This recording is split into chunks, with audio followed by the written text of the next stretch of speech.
El KGB ha sido una de las más eficientes agencias de seguridad de todo el mundo. El KGB, el Comité para la Seguridad del Estado de la Unión Soviética de los primeros años, fue disuelto en 1991. Esta plaza moscovita, justo enfrente de los cuarteles generales del KGB, se llamaba Dzerzhinsky, en honor del primer jefe de seguridad bolchevique. Ahora ha vuelto a llamarse Lubianka, su nombre original.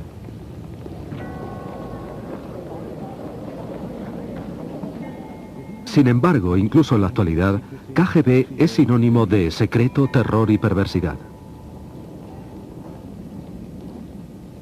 Esta organización soviética para la seguridad ha utilizado distintos nombres durante sus más de 70 años de existencia. Ha sido una institución poderosa y opresiva, temida por toda la población soviética. Las investigaciones sobre el pasado del KGB nos han proporcionado luz acerca de su siniestra existencia. El KGB y sus antecesoras han jugado un papel de la mayor importancia en la historia de Rusia.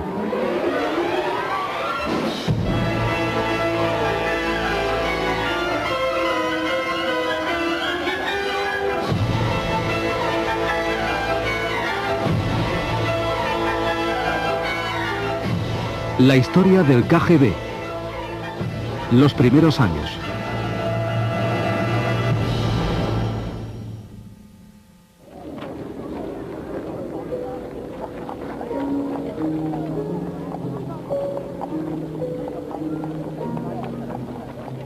Tras la Revolución de Octubre, los bolcheviques necesitaban organizar una policía secreta.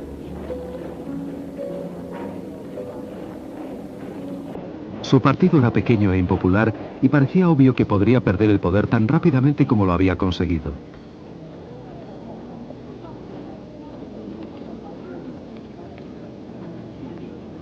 El 7 de octubre de 1917, a instancias de Lenin, el Soviet de los Comisarios del Pueblo estableció la Comisión Extraordinaria de todos los rusos para combatir la contrarrevolución y el sabotaje, la infame Cheka.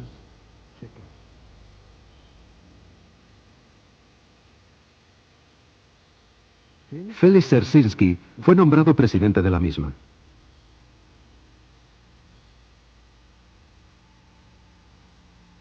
Nacido en 1877, en el seno de una familia polaca noble pero modesta, Dzerzhinsky fue educado en el seno de la religión. Antes de cumplir 20 años, se unió a los revolucionarios y fue arrestado y encarcelado numerosas veces. Fue elegido para el Comité Central Bolchevique en 1906 y era miembro del Comité Revolucionario Militar que estaba detrás de los sucesos de octubre de 1917.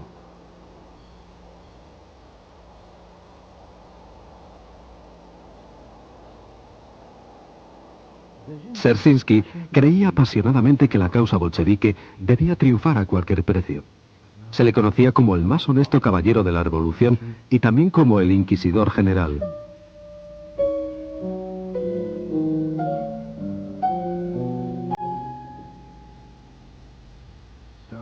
Stalin dijo de él: para la burguesía no existe un hombre tan odiado como el suyo.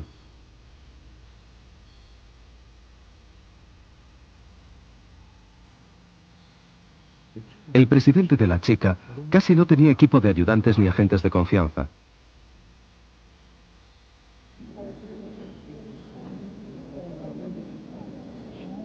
Solamente unos pocos de los primeros 20 hombres permanecerían dentro del círculo interior de Dzerzhinsky, entre ellos Jacob Peters, Iván Xenofontov y Martin Latsis.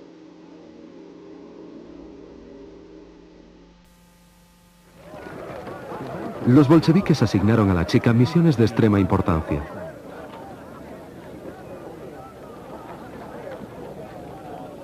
Rusia esperaba que la Asamblea Constituyente definiera y estableciera la base de un nuevo sistema político.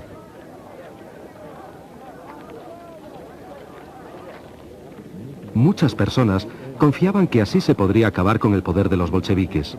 Las facciones contendientes se preparaban para la lucha en el Parlamento.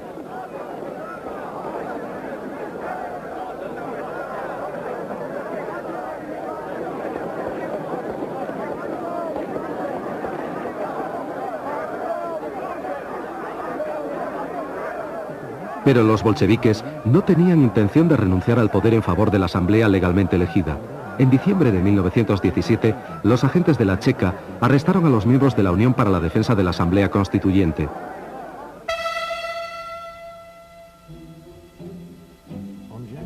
El 5 de enero de 1918, las tropas bolcheviques aplastaron una manifestación de sus seguidores.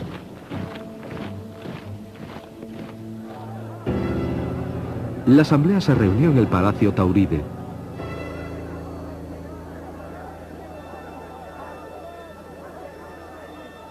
Al día siguiente, guardias dirigidos por agentes de la Checa encerraron a los delegados en el interior del edificio.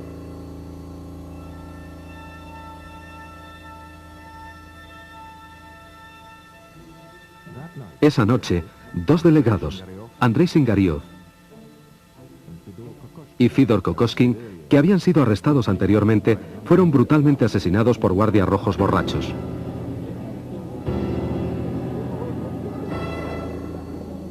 Los asesinatos conmovieron a todo el país y la Checa se vio obligada a arrestar a los dos asesinos.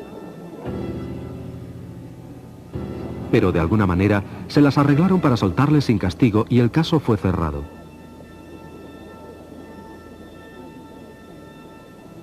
Este incidente representó una muestra de los sucesos que a continuación iban a desarrollarse.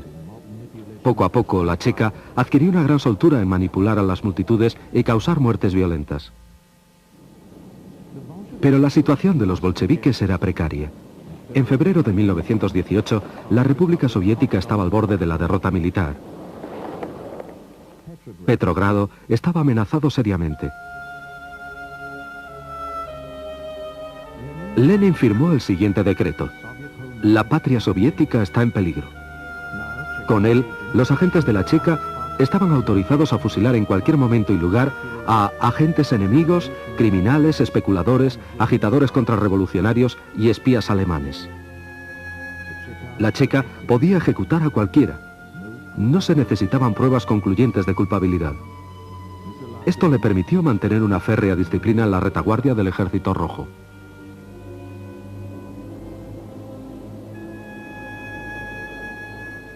Algunos de los ejecutados eran criminales que no representaban ningún peligro para el régimen bolchevique. La gran mayoría eran oponentes políticos, un peligro mucho mayor para la revolución. El verano de 1918 fue un periodo particularmente violento en la lucha de los bolcheviques hacia el poder absoluto. Y una vez más, la Checa jugó un papel clave.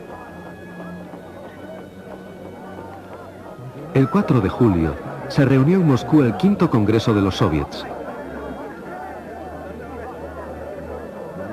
La izquierda socialista revolucionaria, un partido político dirigido por María Spiridonova, criticó duramente a los bolcheviques. La Checa tomó represalias.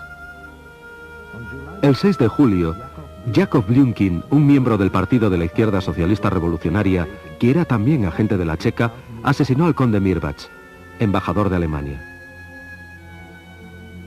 Lenin acusó a la izquierda socialista revolucionaria de intentar provocar una guerra contra Alemania.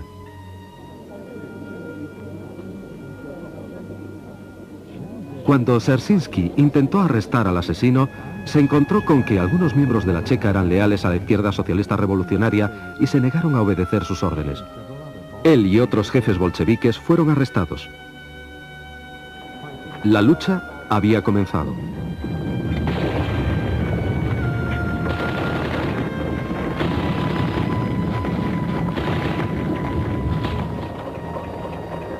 La suerte contra los socialistas revolucionarios estaba echada. 2 días más tarde, refuerzos a las órdenes de Jacob Peters, adjunto a Dzerzhinsky, redujeron a los insurgentes y arrestaron a los dirigentes de la izquierda socialista revolucionaria. El asesino del embajador Mirbach tenía un largo futuro en la Checa.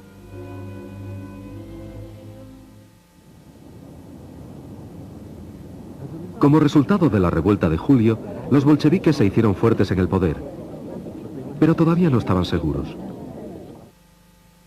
Su siguiente paso sería el terror organizado.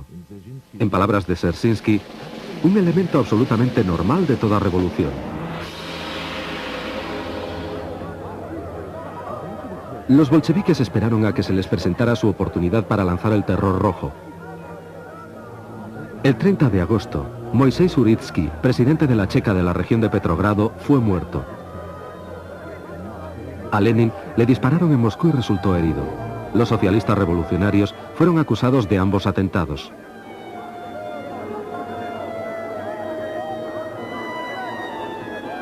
La respuesta fue tan rápida y tan bien organizada que muchos historiadores creen que los asesinatos fueron orquestados por la Checa.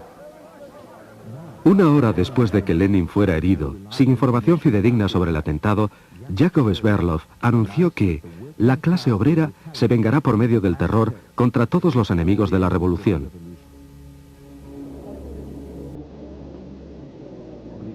Gregory Zinoviev, presidente del Soviet de Petrogrado, dijo: la burguesía puede matar a varias personas. Nosotros podemos eliminar a una clase entera.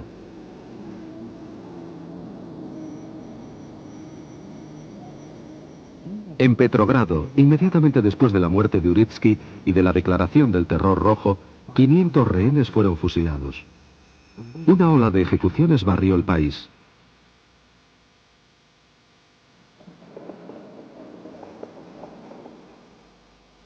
Ahora, las unidades locales de la Checa, compuestas exclusivamente por bolcheviques, eran extremadamente eficientes.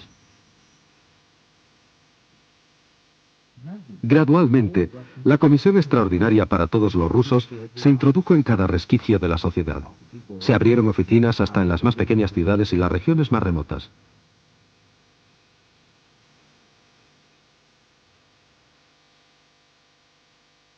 En febrero de 1919, Mikhail Kedrov dirigía el Departamento Especial para la lucha contrarrevolucionaria y el espionaje en el ejército y en la marina.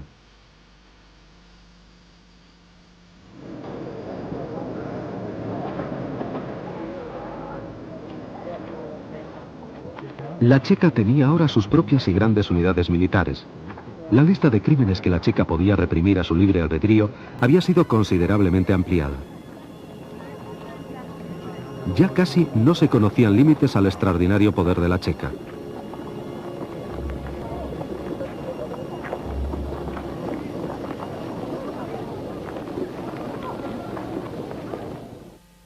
A principios de 1919, Dzerzhinsky y Stalin inspeccionaron conjuntamente el frente del Este. Estuvieron de acuerdo en la importancia de la policía secreta y se daban cuenta de su enorme potencial. Pero el miedo a la Checa no había conseguido paralizar todavía a los enemigos políticos de los bolcheviques. El 25 de septiembre de 1919, una potente bomba estalló en una céntrica calle de Moscú.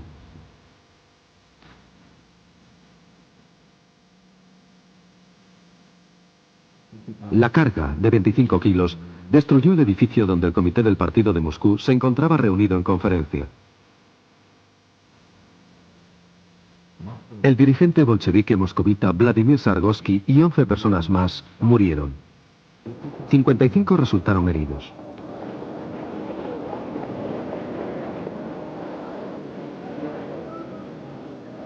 Trotsky y Kamenev ensalzaron a los muertos.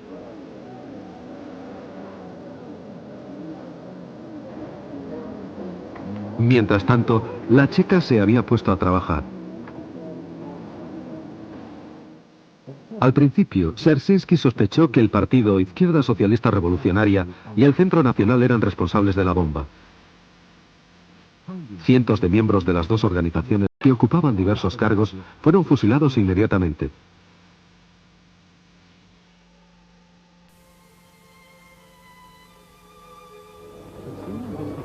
Pero pronto, los investigadores a las órdenes del jefe de la Checa de Moscú, Vasily Mantsev, descubrieron que el encubierto movimiento anarquista había sido el responsable.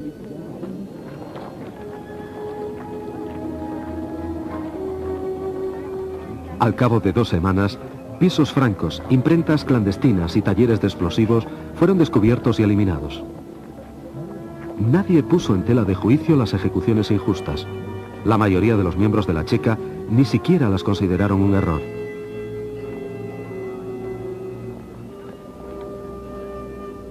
Incluso entre los bolcheviques, nadie se consideraba con las fuerzas suficientes para cuestionar a la Checa en público, aunque en privado comentaban que el eslogan "todo el poder para los soviets" había sido cambiado por el de "todo el poder para la Checa".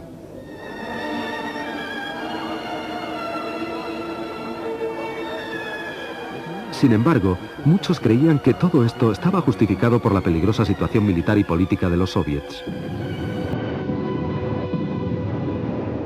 Las victorias de la guerra civil resultaban muy costosas.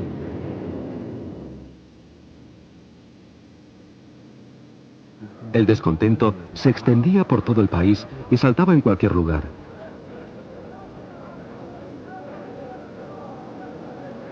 Los bolcheviques llamaban a estos brotes conspiraciones contrarrevolucionarias.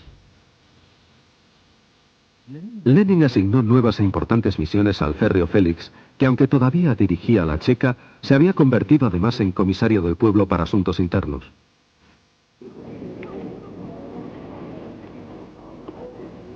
Al mismo tiempo, se hizo cargo del reclutamiento de trabajadores y presidía la comisaría de medios de comunicación.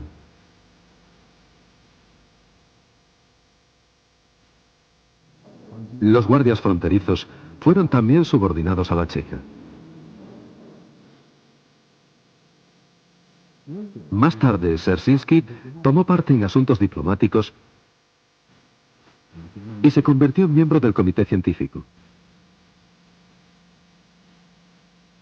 Todos los asuntos importantes del Estado eran controlados por su servicio secreto. Era obvio que los principales objetivos de la Checa no eran los enemigos de la clase obrera, sino cualquiera que se opusiera al bolchevismo. Desde 1918, los soviéticos requisaban los excedentes alimentarios de los campesinos.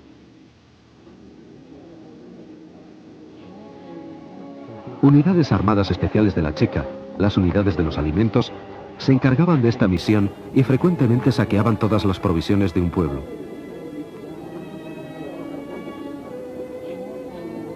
Los que intentaban esconder trigo o pan eran ejecutados inmediatamente.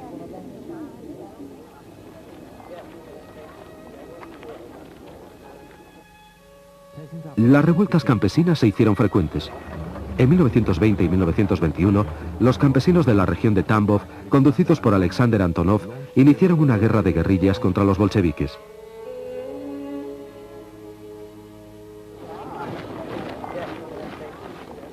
El gobierno soviético respondió con incursiones de castigo. Los efectivos del Ejército Rojo que luchaban contra Antonov fueron reforzados con destacamentos especiales de la Checa, incluyendo la unidad acorazada organizada por el mismo Dzerzhinsky.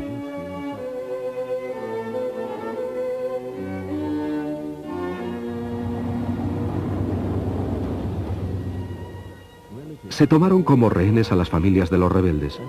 Se estableció una red de campos de concentración a través de toda la región.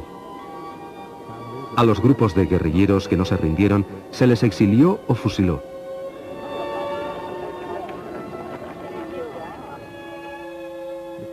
El punto álgido se alcanzó en el verano de 1921, cuando agentes de la Checa se infiltraron en los cuarteles generales de Antonov, sofocando sin piedad el levantamiento campesino.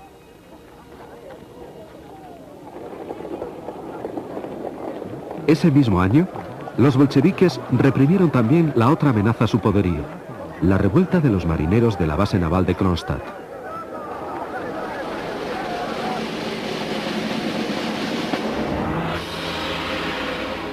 Cuando la Checa no podía reprimir a los marineros rebeldes, las unidades del ejército intervenían decidiendo el final de la resistencia.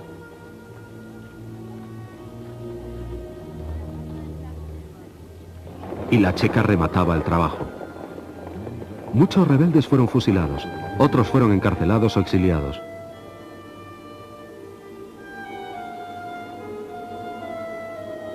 Todo esto ocurrió poco después del 1 de mayo.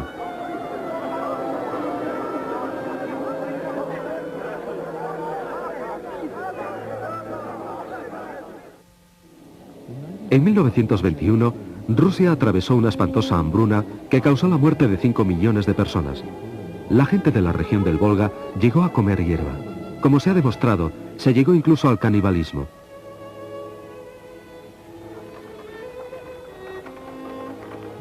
Los labradores huían de sus pueblos tratando de sobrevivir.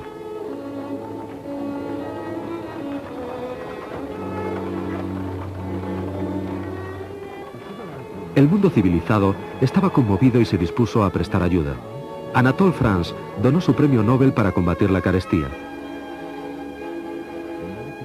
Se fundó la Administración Americana de Socorro para llevar alimentos a Rusia.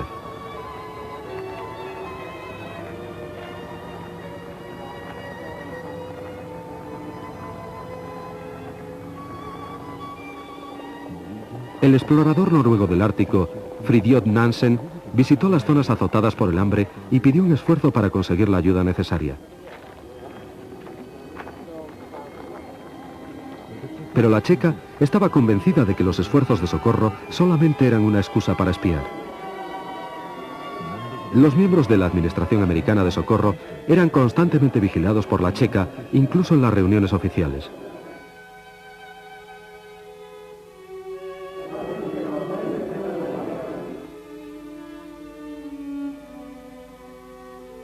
Muchos fueron detenidos. La Iglesia Ortodoxa rusa, dirigida por el patriarca Tijón, recogió donativos para los hambrientos campesinos.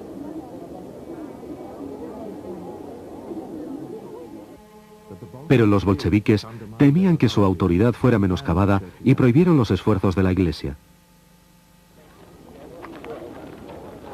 El gobierno soviético fundó entonces el Comité Estatal para el Socorro al Hambre. Este solicitó a la Iglesia que donara todos los tesoros que no fueran utilizados para los oficios religiosos.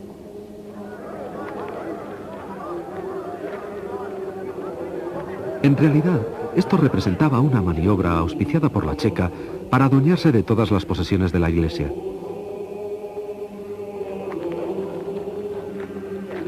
El patriarca Tijón trató en vano de pedir ayuda al gobierno e intentó quejarse a Lenin de la tiranía de la checa.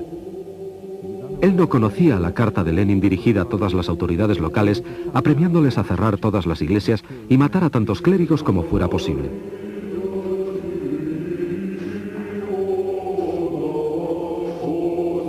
La insistencia del patriarca acabó con su arresto domiciliario y su posterior destierro al monasterio de Donskoy, donde murió en 1925 en fecha no determinada.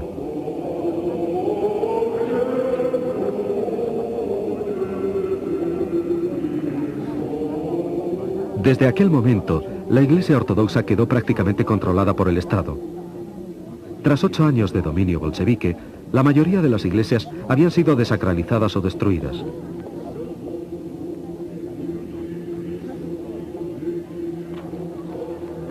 De las 96 iglesias de Petrogrado, solamente quedaban abiertas al culto 7.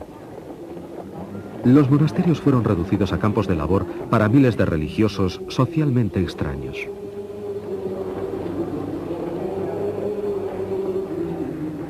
La tesorería del Estado absorbió los bienes de la Iglesia, valorados en millones de rublos oro, pero que sin embargo no fueron utilizados para aliviar el hambre. Los bolcheviques favorecieron otras empresas. Un tren especial de la Checa fue enviado desde Moscú a Siberia.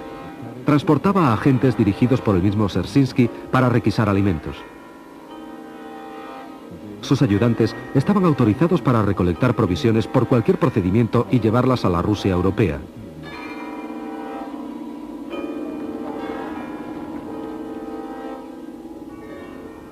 Cuando Dzerzhinsky volvió de su viaje por el pan en febrero de 1922, ya no era el jefe de la Checa, sino el presidente de la agencia política principal, la GPU, creada en el seno del Comisariado Popular de Asuntos Internos, la NKVD.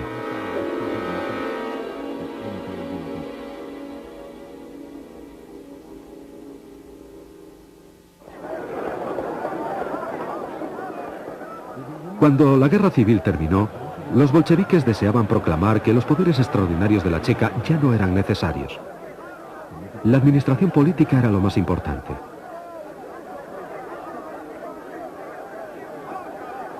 El régimen soviético se encargó de eliminar a los que se oponían abiertamente a él y trató de descubrir a sus adversarios ocultos. La solución de Dzerzhinsky era sencilla. La GPU debe llegar a ser la sucesora de las gloriosas tradiciones y hazañas de la Checa. En el verano de 1922, preparó un juicio contra los dirigentes de los socialistas revolucionarios encarcelados.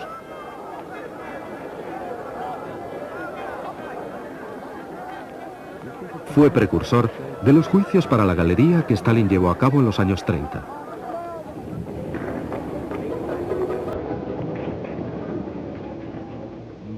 Georgi Piatakov presidió el juicio.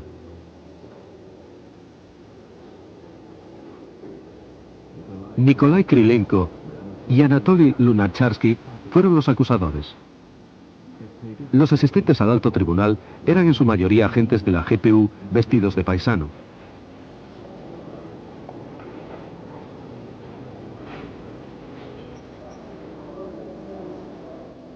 La GPU se había preparado meticulosamente para el juicio. Algunos acusados fueron inducidos a declararse culpables, implicando a sus antiguos camaradas, miembros del Comité Central Socialista Revolucionario. Dos provocadores, Grigori Semyonov y Lidia Konopleva, se habían infiltrado en este grupo de colaboradores. Nikolai Bukharin, que era el defensor, estaba virtualmente controlado por la acusación.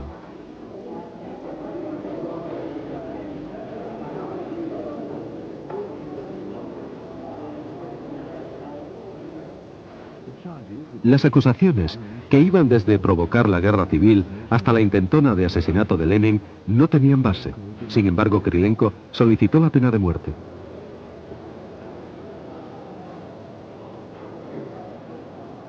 Las cosas no resultaron, sin embargo, como habían sido planeadas. Los que amañaron el juicio no estaban satisfechos. Los acusados no se asustaron y no confesaron. Rehusaron declararse culpables y acusaron al régimen bolchevique de tiranía y de torturar a los testigos.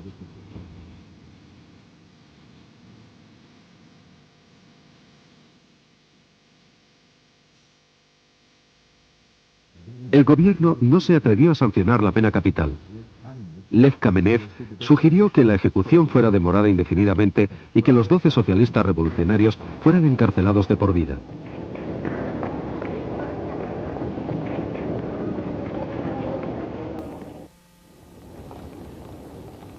Los socialistas revolucionarios resultaron un grave compromiso para la GPU, que había tenido mayor éxito con las actividades de la Comisión para la Mejora de la Vida de la Infancia, creada en 1921 y que había sido dirigida por el incansable Dzerzhinsky. De acuerdo con el comisario popular de educación Lunacharsky, Dzerzhinsky creía que el comisariado de educación era inadecuado y necesitaba la experiencia de la Checa.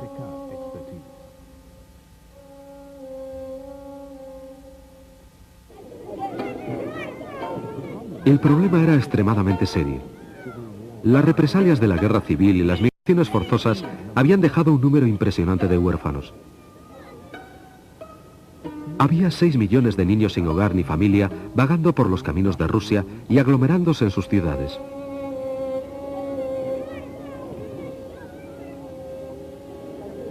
Los objetivos de la Checa al fundar esta comisión eran no solo mejorar las condiciones de vida de la infancia, sino disminuir a su vez la delincuencia infantil. Se construyeron orfelinatos especiales en toda Rusia bajo la supervisión de la Checa GPU. Les dieron amparo, ropas, comida y educación elemental. Pero lo más importante era que los niños pasaban a estar controlados.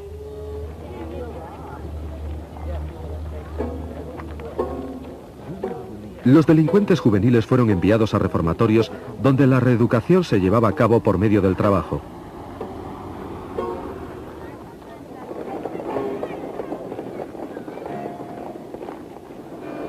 El reformatorio más famoso se llamaba Félix Dzerzhinsky y estaba dirigido por Anton Makarenko.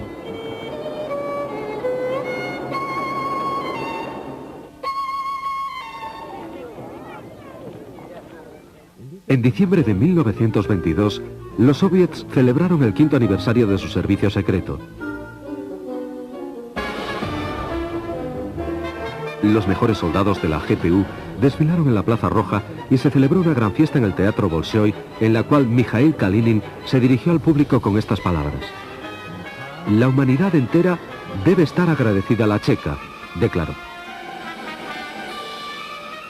La primera insignia de oficial de honor de la Checa fue otorgada a Dzerzhinsky. Días después, cuando se reunió el primer congreso de los soviets de la recientemente creada Unión Soviética, el Comité Central del partido decidió cambiar el nombre del servicio secreto una vez más. La GPU se convirtió en la OGPU, la Agencia Política del Estado Unificado.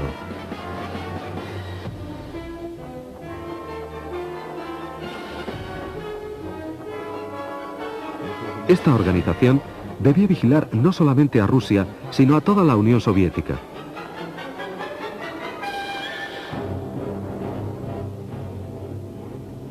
Dzerzhinsky llegó a formar parte del gobierno soviético. Desde aquel momento en adelante, las principales cabezas de la policía secreta pasarían a situarse en las más altas instancias de todos los organismos del Estado y del partido. En 1923, la OGPU tenía numerosos adversarios fuera de la Unión Soviética.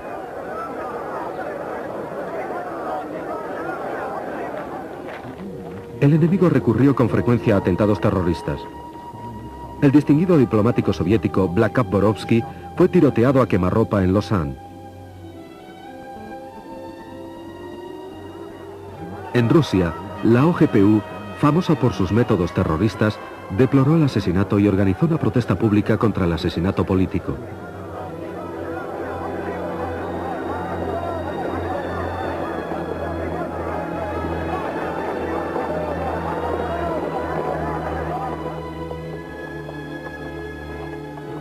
A partir de 1922, a Occidente le resultaba muy difícil estar a la altura del servicio secreto extranjero de la OGPU, dirigido en aquel momento por Mikhail Trilisev. La influencia soviética era especialmente importante en Persia y Afganistán.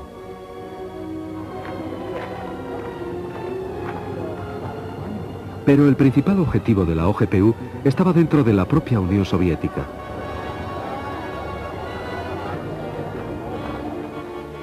Lenin estaba muy enfermo y era esencial elegir un sucesor.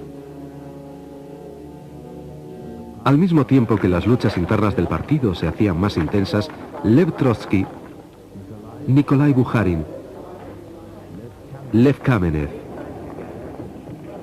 Grigori Zinoviev y Mikhail Tonsky parecían destacar como candidatos principales en la batalla por el poder. Pero solo 3 personas poseían realmente el poder. Trotsky, que controlaba el Ejército Rojo, Dzerzhinsky con la OGPU y Stalin con los aparachiks del partido. El odio a Trotsky unió a Stalin y a Dzerzhinsky.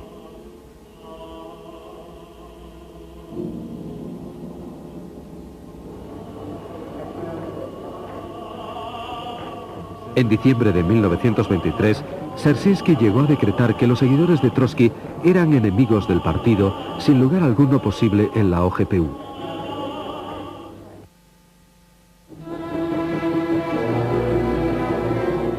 El día 21 de enero de 1924, Lenin moría.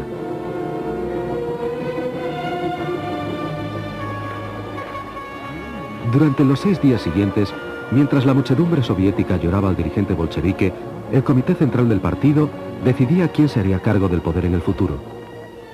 Dzerzhinsky presidía la comisión del funeral de Lenin.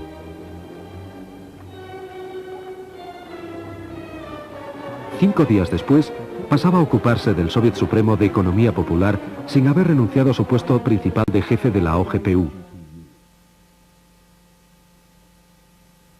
Stalin continuaba siendo secretario general del partido bolchevique.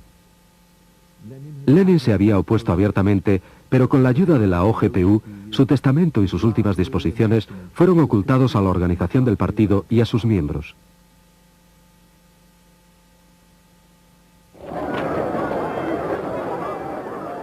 En 1924, esta agencia política se había convertido en una institución muy bien organizada, con cientos de miles de empleados, tanto oficiales como secretos, un gran número de servicios y departamentos y una gran cantidad de soldados que aventajaban a la mayoría de las unidades del Ejército Rojo, tanto en equipos como en entrenamiento.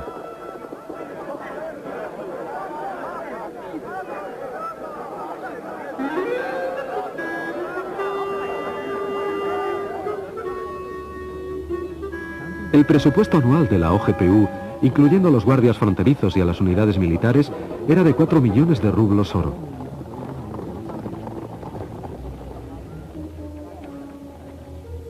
El servicio secreto extranjero tenía un presupuesto de 3 millones de dólares. Los agentes de la OGPU disfrutaban de lujosos apartamentos y tenían acceso a tiendas especiales bien surtidas de artículos de calidad. Los miembros de la OGPU se consideraban como un grupo de escogidos, un Estado dentro del Estado. Al mismo tiempo, tenían directrices especiales para efectuar propaganda política entre las masas y tener estrechos contactos con ellas para reforzar la autoridad de la OGPU.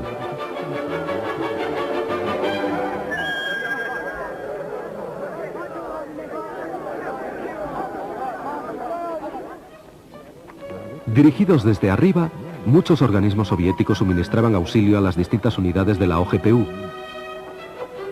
Podía considerarse como la indestructible conexión entre el pueblo y el servicio secreto.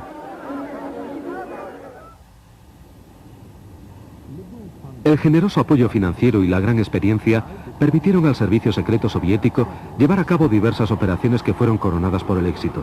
Una de las más famosas fue la detención en 1924 de Boris Savinkov, un viejo y duro enemigo de los soviets. Savinkov era miembro de la organización militar de los socialistas revolucionarios. Había vivido en el exilio desde 1918, esperando que a los bolcheviques les cambiara la suerte. La OGPU comenzó la cacería de Savinkov. Entre 1921 y 1924, cientos de personas fueron arrestadas y acusadas de asociarse con él. Algunos traicionaron al jefe de los socialistas revolucionarios. Pero no se podía conseguir que Savinkov mordiera el anzuelo y volviera a territorio soviético. No, hasta que le fue ofrecida la jefatura de una organización secreta ficticia. El jefe del contraespionaje de la OGPU, Artur Artusov, supervisó la operación, cuyo nombre secreto era Sindicato 2. El agente de la OGPU, Andrei Fedorov, viajó al extranjero simulando ser un antibolchevique.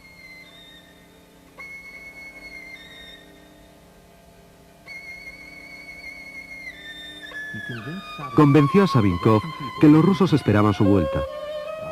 Después de que Savinkov y sus compañeros cruzaran la frontera, el adjunto a Artuzov, Piliar, los detuvo en Minsk. El tribunal emitió un veredicto sensacional. Savinkov no fue ejecutado, sino condenado a 10 años de prisión.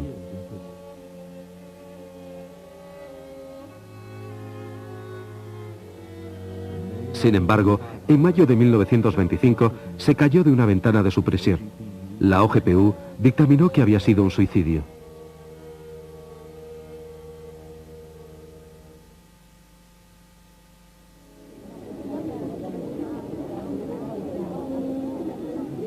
A lo largo de 1925, Stalin reforzó su posición. Su maniobra más importante fue cesar a Trotsky como jefe del Ejército Rojo.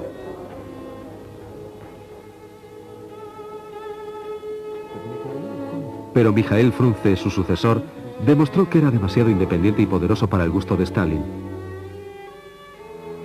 Ese mismo año, Frunze moría convenientemente durante una operación de cirugía. Se le había avisado de que no se operase, un hecho que nunca fue mencionado en los informes médicos que siguieron a continuación.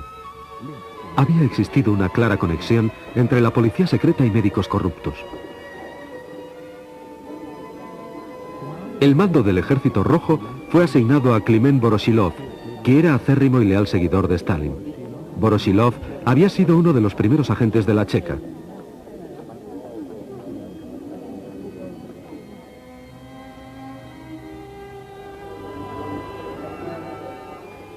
En 1925 tuvo lugar otra lucha intestina por el poder en el seno del partido. Con el firme soporte de Dzerzhinsky, Sergei Kirov se convirtió en secretario de la organización del partido de la ciudad de Leningrado. Sustituyó a Grigori Zinoviev, jefe de la nueva oposición, y estaba resuelto a comprobar la creciente influencia política de Stalin.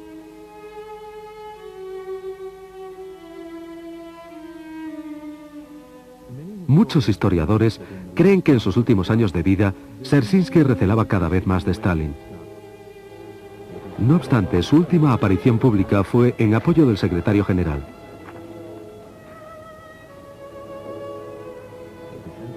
En el pleno del comité del 20 de julio de 1926 se mostraría crítico ante los oponentes de Stalin, Georgi Piatakov y Lev Kamenev. Inmediatamente después de su discurso, Dzerzhinsky sufrió un colapso. El médico acudió a atender al enfermo bastante tarde. 2 horas después, Dzerzhinsky moría en brazos de su subordinado, Abram Belenki.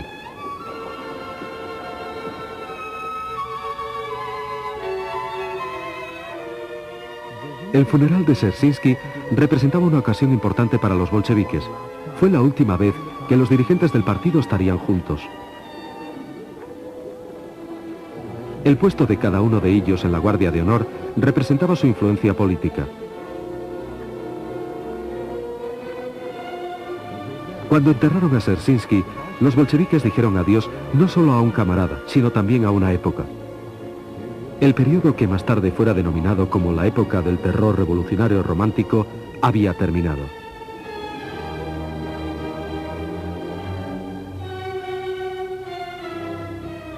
El 30 de julio de 1926, Vyacheslav Meszynski se convertía en presidente de la OGPU. Meszynski había nacido en 1874. Se licenció como abogado en la Universidad de San Petersburgo y se afilió a los bolcheviques en 1902. Después del golpe de octubre, Meszynski fue nombrado comisario popular de finanzas y después cónsul general en Berlín. En 1919 fue transferido a la Checa y llegó a ser posteriormente adjunto a Dzerzhinsky.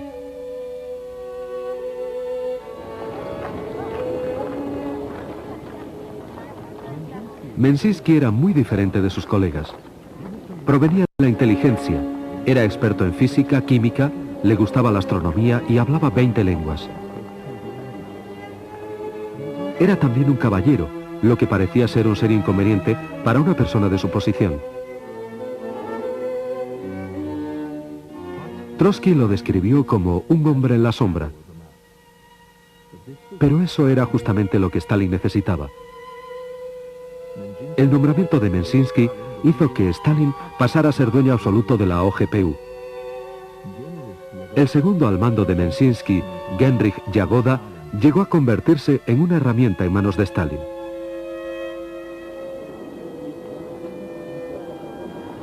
Stalin forjó su reino de terror utilizando a cada paso a la OGPU.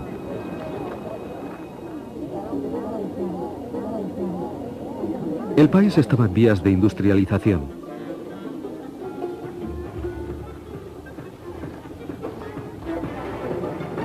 Los grandiosos planes y los caprichosos plazos de tiempo eran imposibles de alcanzar.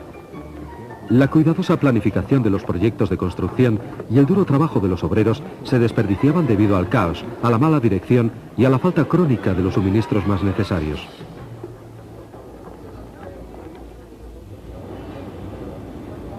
El partido no podía acusar de ello a sus ineptos e inexpertos directores rojos.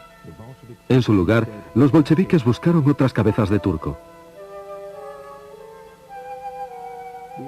La OGPU encontró una solución.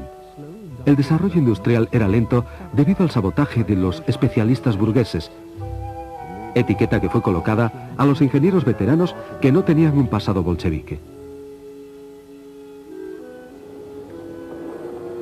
Un grupo de ingenieros experimentados de la cuenca carbonífera del Donetsk fue detenido en 1928, acusados falsamente de actividades contrarrevolucionarias.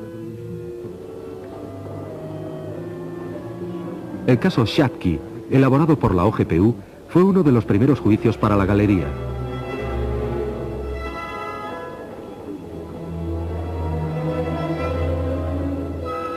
Stalin no estaba contento con los resultados. Solamente 16 de los 58 acusados se declararon culpables.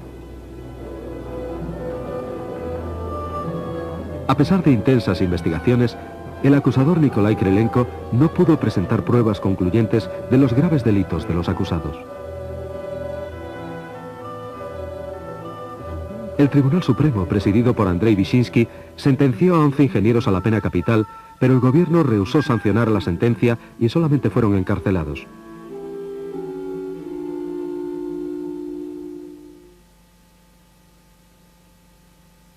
Durante 2 años, Krylenko y la OGPU montaron un nuevo caso. Ahora aparecieron saboteadores en todas las industrias soviéticas.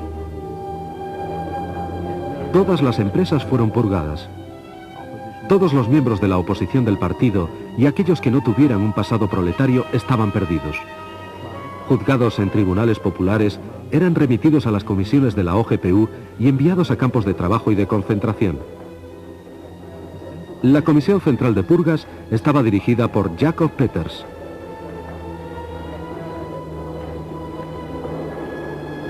Más tarde, en los años 30, el figurado e inexistente partido industrial, el Prompartilla, fue cargado con las culpas. La OGPU corrigió sus primeros errores. Solamente había esta vez 8 acusados. Muchos de ellos confesaron humildemente falsos crímenes y fueron testigos de la acusación. El profesor Leonid Radmin, el supuesto dirigente del Prompartilla, y los otros 7 acusados habían sido forzados por la OGPU para que confesaran.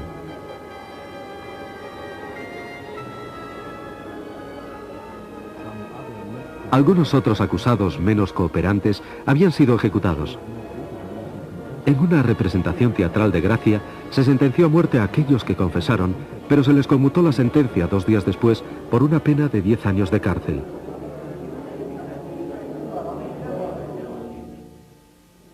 Al mismo tiempo, los campesinos rusos fueron sometidos a duras represiones. La primera etapa de colectivización que Stalin llevó a cabo comenzó en 1928.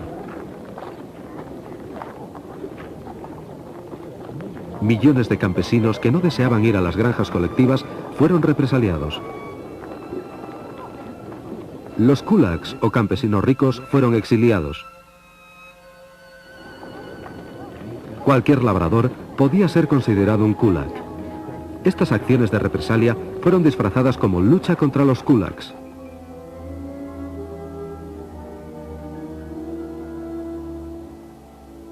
Los pueblos fueron abandonados. Las prisiones estaban abarrotadas. Stalin concibió un nuevo plan: utilizar a trabajadores forzados para construir el socialismo. Los convictos serían utilizados hasta el agotamiento total y después serían desechados. Las prisiones y los campos controlados por el Ministerio de Justicia estaban administrados por la OGPU. Este fue el origen del infame Gulag, la administración de los campos principales. Genrikh Yagoda fue su primer dirigente.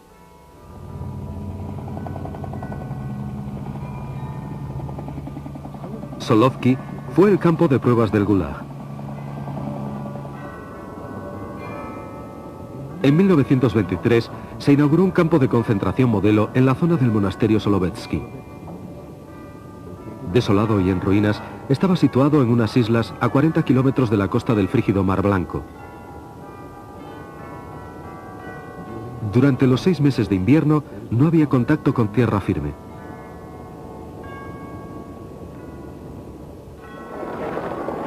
Los internos eran humillados y maltratados, castigados y torturados. Muchos fueron ejecutados sin juicio alguno.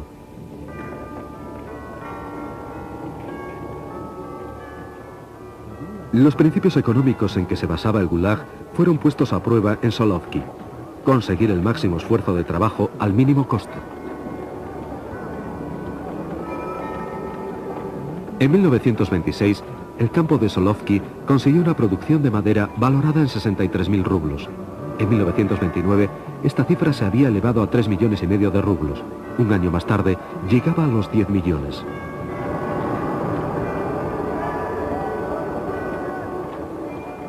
El número de convictos pasó de 3.000 en 1923 a 50.000 en 1930. La productividad aumentó 10 veces. Esta era la economía del Gulag.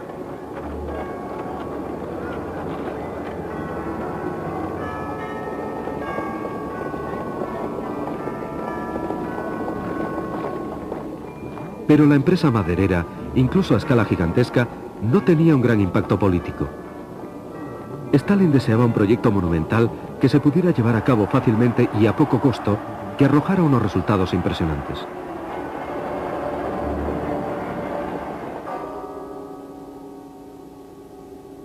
La construcción de un canal entre los mares Blanco y Báltico comenzó en septiembre de 1931.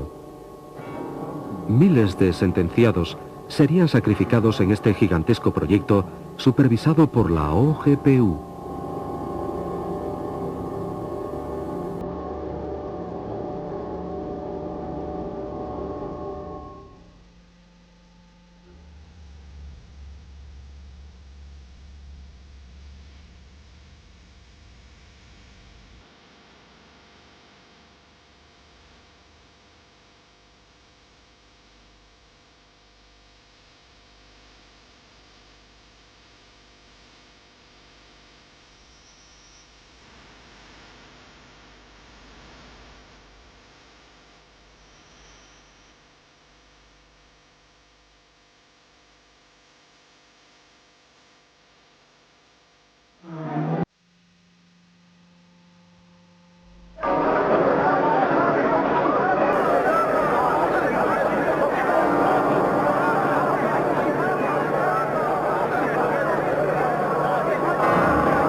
Los bolcheviques se dieron cuenta enseguida que tenían que conservar el poder que habían conseguido en octubre de 1937.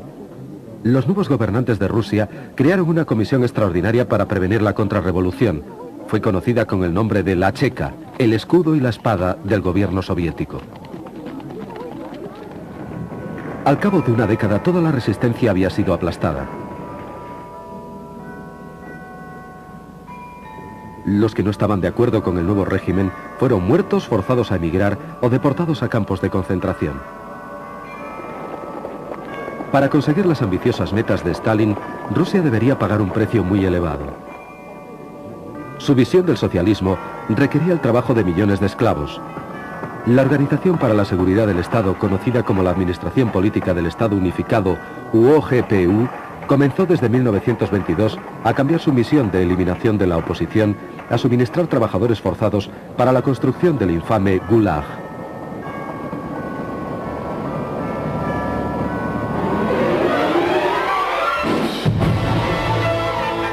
La historia del KGB. Segunda parte, los profesionales.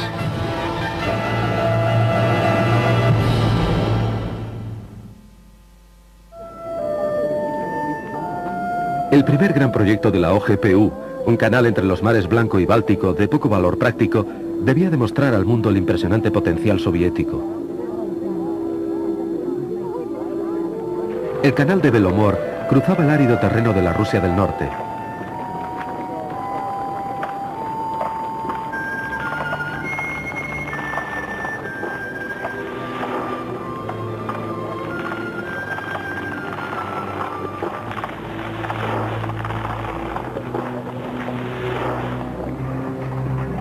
Millones de metros cúbicos de rocas y tierra fueron excavados a mano.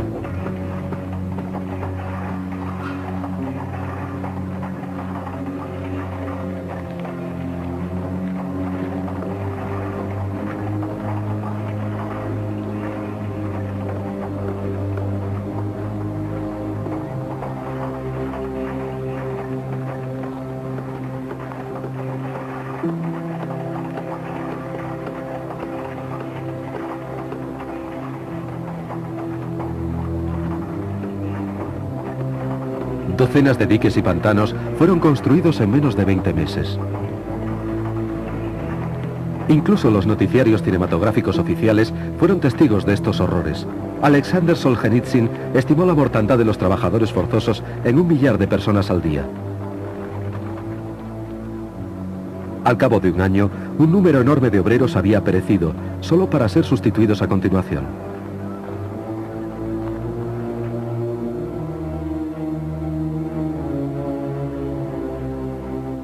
El canal fue terminado en el tiempo previsto.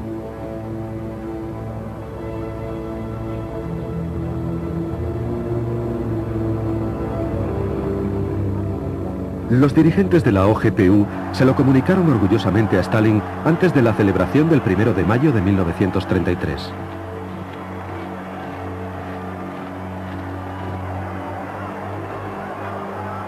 El proyecto había sobrepasado todas las expectativas. Solamente se habían gastado la cuarta parte de los 400 millones de rublos presupuestados.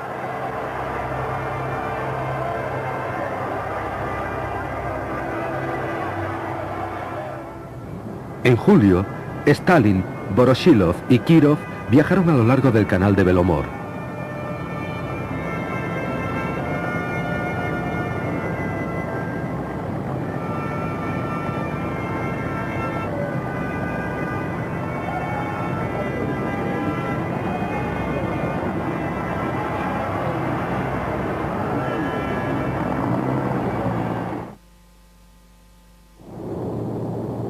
La OGPU pasó a encargarse de otros proyectos.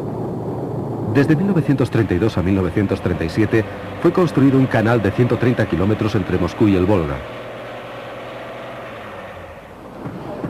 Las condiciones en las que se trabajaba eran ínfimas.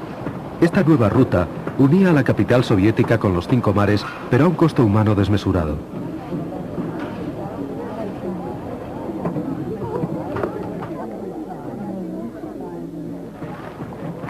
La construcción ferroviaria se hizo posible gracias a los trabajos forzados.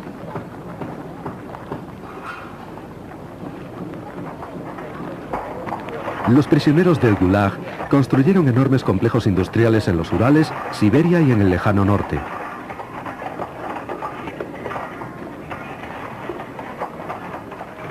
Los convictos ayudaron a construir el metro de Moscú, una maravilla de la ingeniería.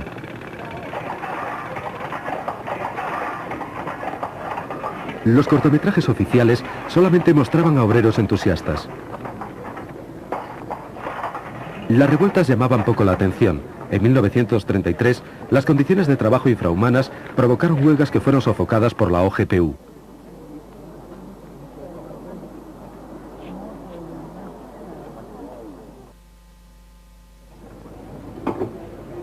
La seguridad soviética deseaba tener el control total de la población. La emisión de pasaportes domésticos en 1932 fue uno de los primeros pasos. Solo aquellos que tenían todos sus papeles en regla pudieron obtener la documentación. La más ligera irregularidad en el historial de una persona era motivo de prisión. Ahora el gobierno podía también supervisar y limitar los viajes.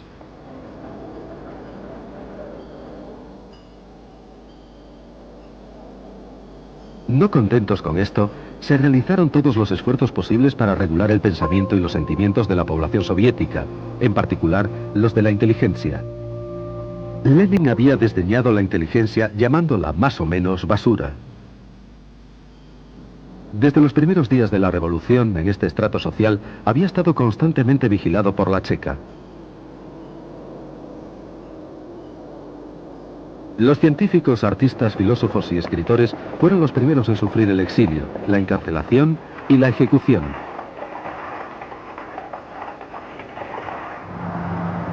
En 1922, la OGPU deportó a 200 prominentes intelectuales.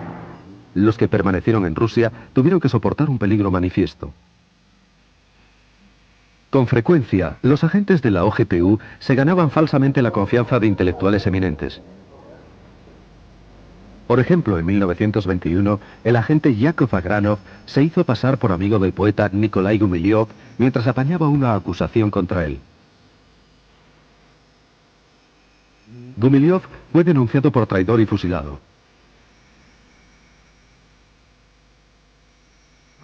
Agranov se hizo entonces amigo de otro poeta, Vladimir Mayakovsky. En 1931, Mayakovsky supuestamente se suicidó.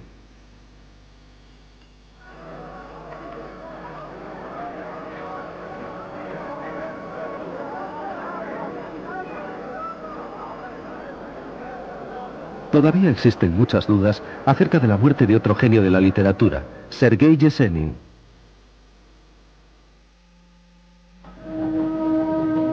El escritor Máximo Gorki estaba también muy estrechamente vigilado por la OGPU. En 1928, Gorki aceptó en su residencia de Italia una invitación del gobierno soviético para volver a su patria. El delegado jefe de la OGPU, Henryk Jagoda, asumió la responsabilidad personal del éxito de la vuelta a Rusia y de su simultánea reeducación.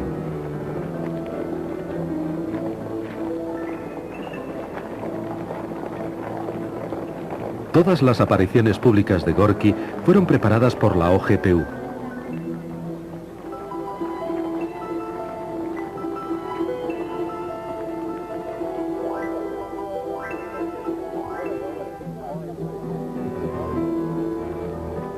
La gente que le rodeaba, incluyendo su cocinero y su jardinero, fueron seleccionados y controlados por la policía secreta.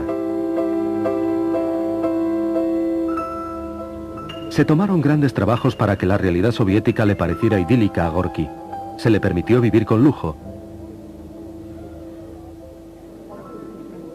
Stalin dio, en su honor, su nombre a buques, calles y ciudades, y le ofreció destacados puestos oficiales, incluyendo el de comisario de la educación. Stalin esperaba que Gorki le manifestara su gratitud escribiendo un libro que alabara al dirigente soviético. De hecho, el régimen soviético ya había sido elogiado por algún eminente escritor occidental invitado a la Unión Soviética, entre ellos Bernard Shaw y Henry Barbus. Misteriosamente, Barbus falleció de repente en Moscú poco después que se publicase su libro en el que alababa a Stalin.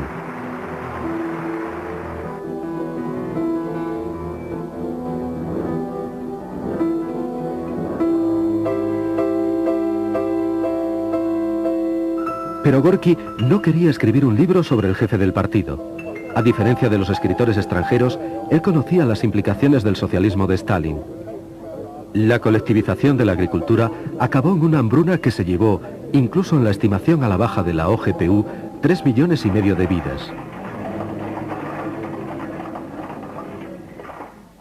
Entre Stalin y Gorki comenzó a crecer la tensión. El escritor fue aislado. No se le permitía salir de la Unión Soviética. En 1934, Gorki sucumbió a las presiones y aceptó a dirigir la Unión de Escritores Soviéticos que estaba manejada por el partido.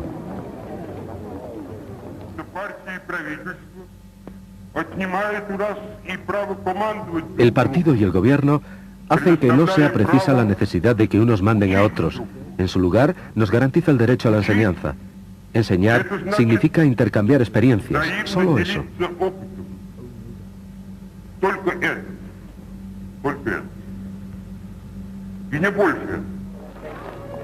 Con Gorki como escudo protector, tanto Stalin como la OGPU se aseguraron el dominio en el campo literario.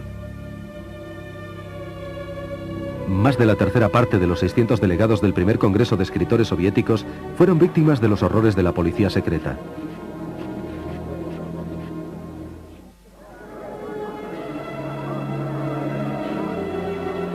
En 1936, Gorki murió.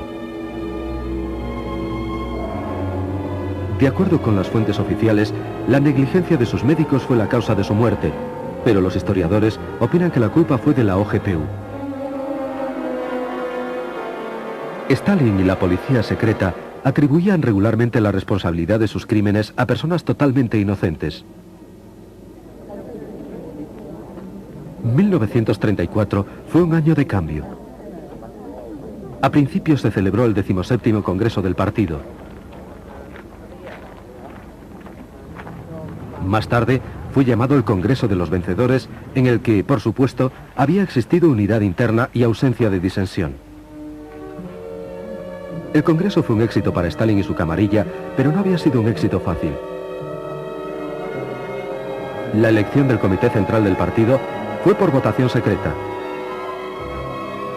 Sergei Kirov, apoyado por los obreros, obtuvo la mayoría. Se emitieron 4 votos contra Kirov y 289 contra Stalin. Estas cifras fueron ocultadas al Congreso.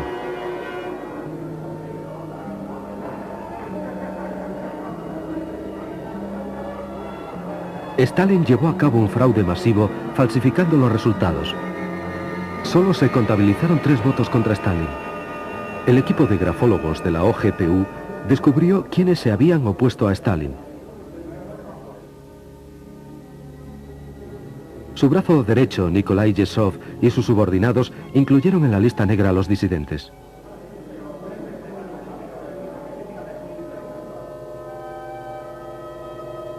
Poco tiempo después, el presidente de la OGPU, Vyacheslav Mesinsky, murió. Fue enterrado con honores. Su equipo y muchos miembros del partido sospecharon que había sido envenenado por su adjunto, Yagoda. Stalin acusó de la muerte de Mesinsky a los seguidores de Trotsky. Genrikh Yagoda fue nombrado nuevo presidente. En 1934, Yagoda tenía 43 años. De aprendiz de grabador, había llegado a convertirse en un revolucionario profesional. Su boda con la nieta de Yakov Sverdlov le había asegurado un rápido ascenso en la jerarquía del partido. Se había afiliado a la Checa en 1920. Como adjunto de Mesinsky, había supervisado todas las operaciones domésticas de la OGPU. Stalin nunca puso en duda la lealtad de Yagoda.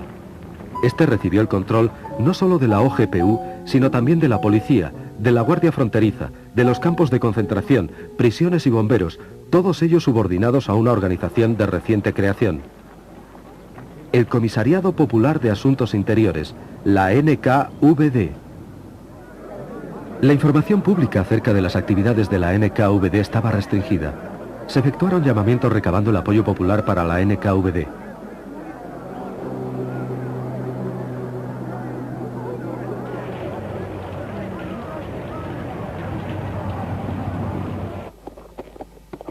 Los noticiarios cinematográficos mostraban a los guardias fronterizos mientras patrullaban a lo largo de la mayor frontera terrestre que existía en el mundo.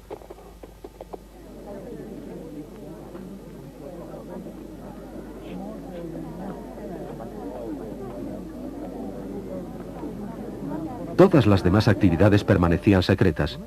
Una de las primeras acciones de Yagoda fue establecer conferencias especiales, organismos punitivos con autoridad para firmar sentencias de muerte sin llegar a ver al acusado.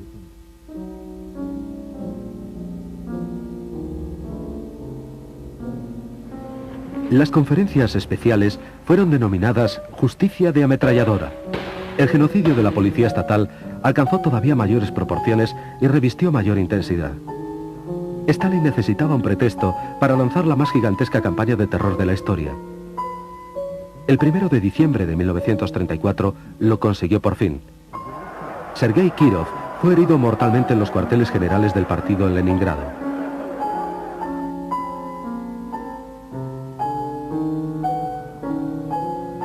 Inicialmente, su muerte fue atribuida a un demente asociado con un grupo imaginario de saboteadores. Pero de hecho, el asesinato fue llevado a cabo por la sección de la NKVD de Leningrado, siguiendo órdenes de Stalin.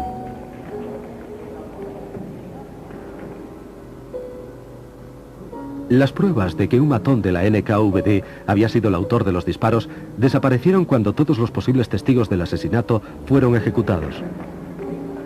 Posteriormente, Stalin acusaría a sus principales oponentes políticos, Grigori Zinoviev y Lev Kamenev, de la muerte de Kirov.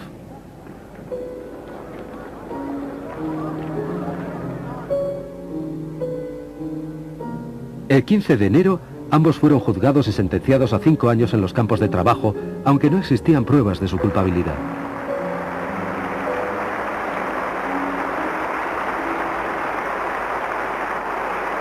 La época del terror había comenzado.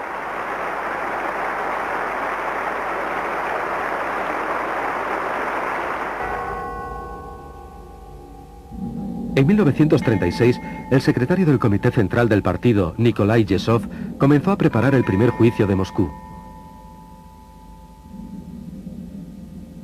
Los acusados fueron culpados de participar en una gigantesca conspiración anti-estalinista que supuestamente ligaba con Trotsky a Zinoviev, Kamenev y otros dirigentes de la derrotada oposición.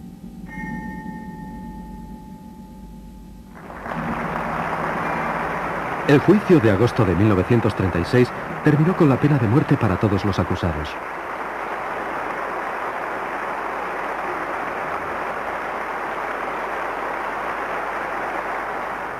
En las semanas siguientes, juicios sumarísimos de la NKVD sentenciaron a miles de personas consideradas como desleales al régimen.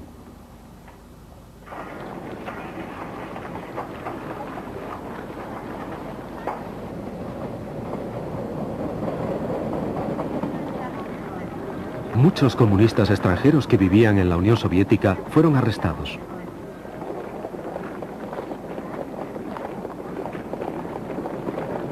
Yagoda reforzó el espionaje en el extranjero. La Guerra Civil Española dio a los agentes de la NKVD la oportunidad perfecta para deshacerse de los miembros disidentes del comunismo internacional.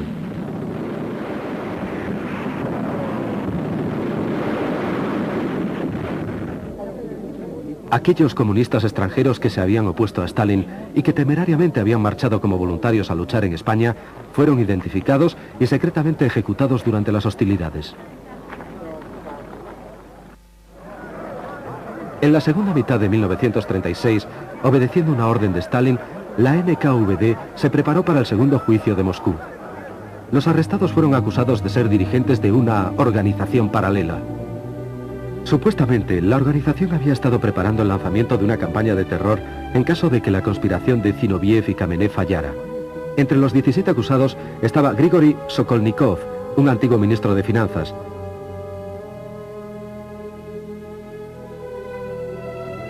Georgi Piatakov, que fue uno de los jefes de la industria pesada, Karl Radek, el famoso periodista, y otros. El 30 de junio de 1937, 30 personas completamente inocentes fueron fusiladas en los sótanos de la NKVD. 3 semanas más tarde, el comisario del pueblo para la industria pesada, Sergo Orsonikidze, murió súbitamente. Era uno de los más íntimos colaboradores de Stalin y su amigo personal. Se había sentido con derecho a criticar las decisiones de Stalin.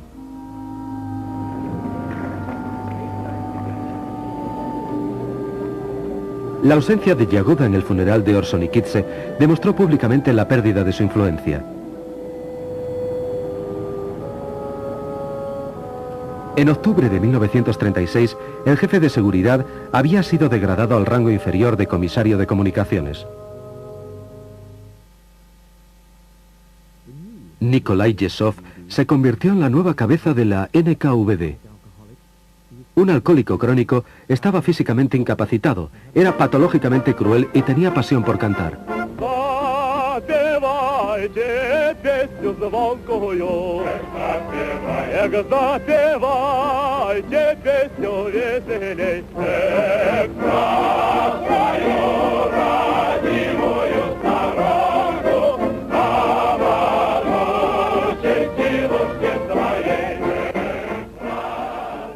El periodo más espantoso de la historia soviética había comenzado.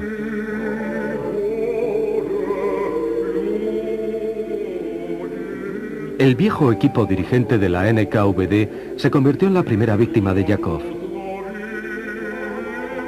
Casi todos los oficiales de alta graduación de la policía secreta fueron convocados a Moscú. No regresarían jamás. Yesov diezmó los cuadros del servicio secreto militar soviético.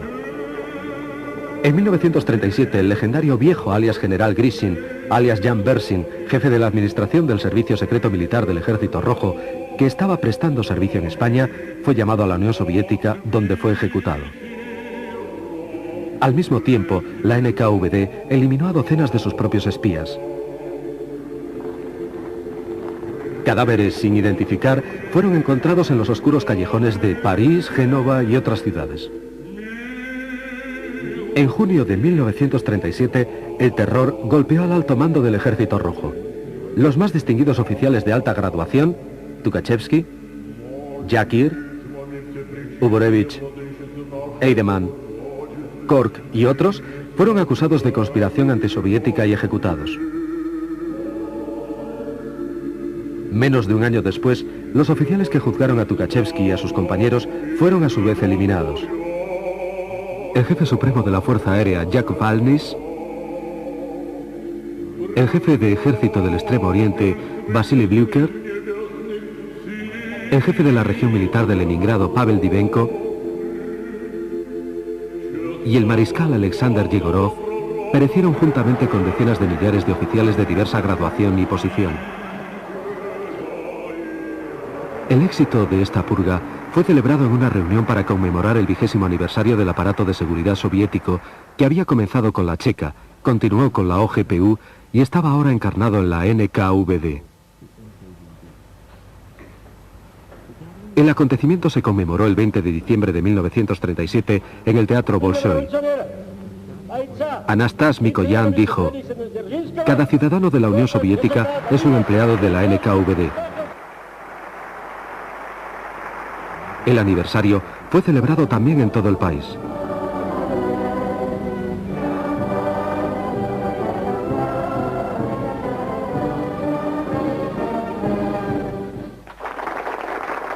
Yezhov fue galardonado con la Orden de Lenin. Unidades militares, empresas industriales e incluso maquinarias fueron llamadas en su honor como él.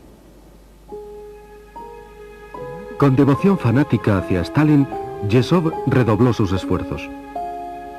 Las purgas de 1937-38 alcanzaron hasta los más fieles a Stalin. Entre ellos, el comisario de justicia Nikolai Krylenko y el que fuera un destacado miembro de la Checa, Josif Jünslicht. Uno de los héroes de la Revolución de Octubre, Vladimir Antonov Osenko, fue llamado de su destino diplomático y fusilado, al igual que el antiguo presidente de la NKVD, Yagoda.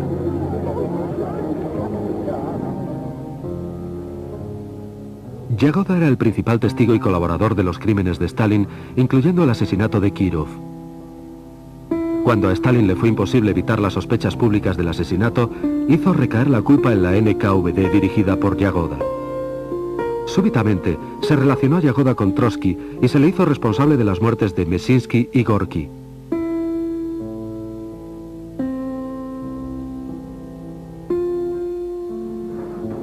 Yagoda se convirtió en uno de los principales acusados del tercer juicio de Moscú.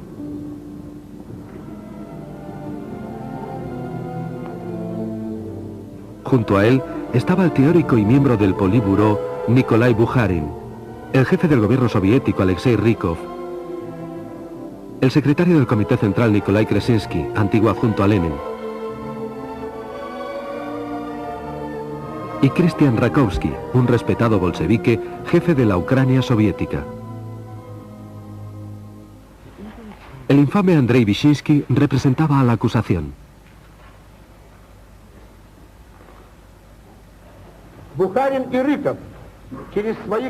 Bukharin, Rykov y sus cómplices han estado suministrando sistemáticamente información a diversos servicios secretos extranjeros.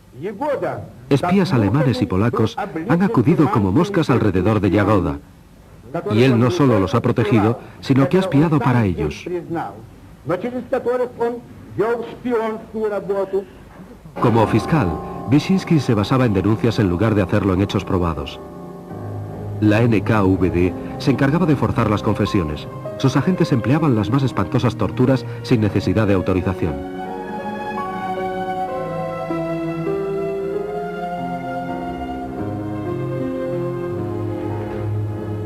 La única forma de evitar la tortura era el suicidio. Algunos se atrevieron a cometerlo, entre ellos Mikhail Tomsky, Jan Gamarnik y Piotr Skripnik.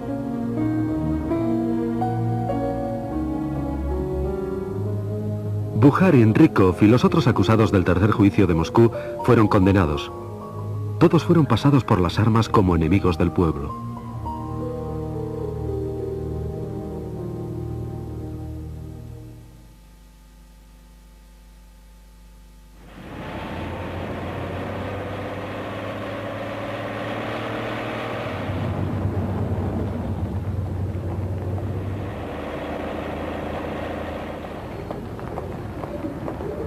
La justicia había desaparecido del Estado soviético, se había eliminado sistemáticamente a los viejos bolcheviques y se había declarado la guerra a las masas populares.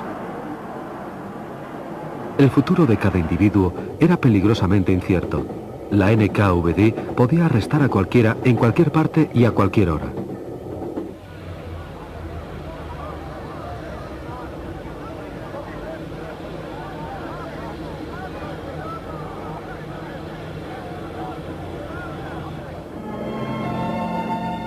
Mediante una ley promulgada en 1935, a partir de los 12 años de edad, se podía aplicar a los ciudadanos responsabilidades criminales y penales. Los niños podían ser encarcelados o condenados a muerte.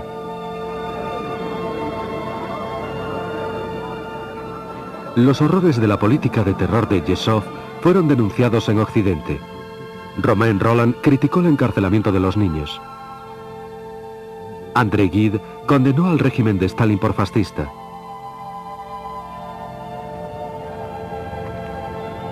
Incluso Herbert Wells, que siempre había simpatizado con la causa soviética, no pudo ya seguir emitiendo juicios favorables a la misma. Pero Stalin todavía tenía aliados. Leon Feuchtwanger, que visitó la Unión Soviética en 1937, escribió una oda al dirigente soviético. Mi primera impresión es la de que Stalin es una persona sencilla. El pueblo soviético no solo le respeta, sino que le adora. Nadie podría tener más mérito para ser el representante de 170 millones de personas.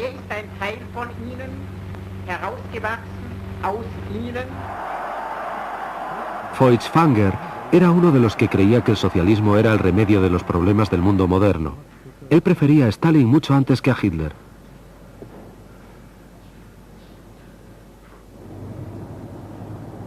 Stalin se había convertido en el auténtico dueño de Rusia. Para él, el terror era una herramienta de uso común para la administración del Estado. Pero necesitaba nuevos ejecutores porque ya iba siendo hora de eliminar a los testigos de sus más recientes crímenes.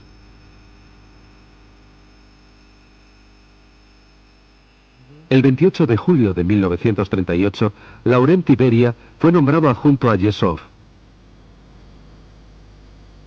A diferencia de otros protegidos de Stalin, Beria no era solamente uno del apparatchik del partido, era además miembro de la policía secreta.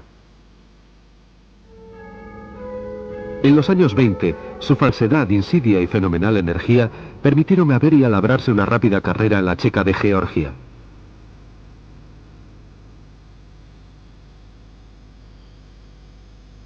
No había cumplido todavía los 30 años cuando había conseguido ya ser su presidente.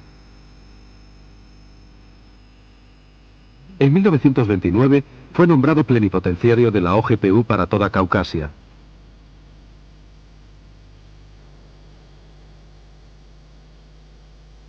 Stalin coincidió con él durante unas vacaciones en Georgia. A partir de entonces, Beria continuó su escalada, pero ahora dentro ya de la jerarquía del partido.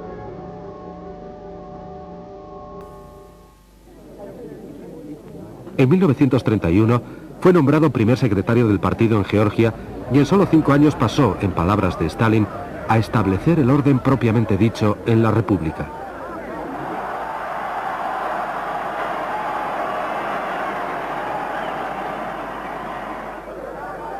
Hacia 1937, Beria se había convertido en el dictador de Georgia, un pequeño Stalin.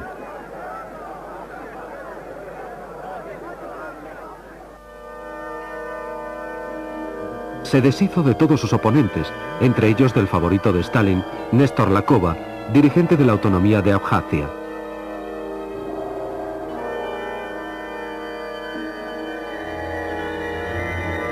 Lakova fue elegido sucesor de Yagoda en la NKVD, pero rechazó el nombramiento. No deseaba abandonar Abjasia, prefirió quedarse para luchar contra Beria por el dominio de Transcaucasia.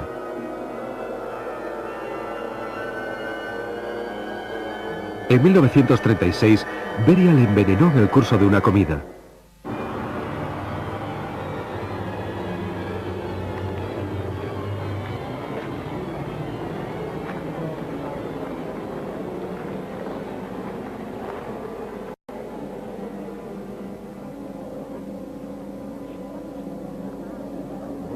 Al año siguiente, todos los parientes de Lakova habían sido eliminados.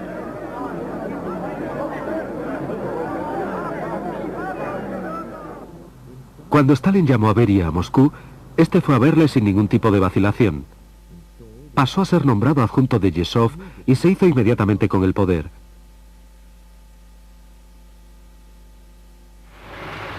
El 9 de diciembre de 1938, la prensa anunció su nombramiento como jefe de la NKVD. Yesov, como su predecesor Yagoda, fue denunciado y desapareció, así como los miembros de la NKVD que habían estado a sus órdenes, los mismos gloriosos hijos de la madre patria, como recientemente habían sido llamados en el Kremlin.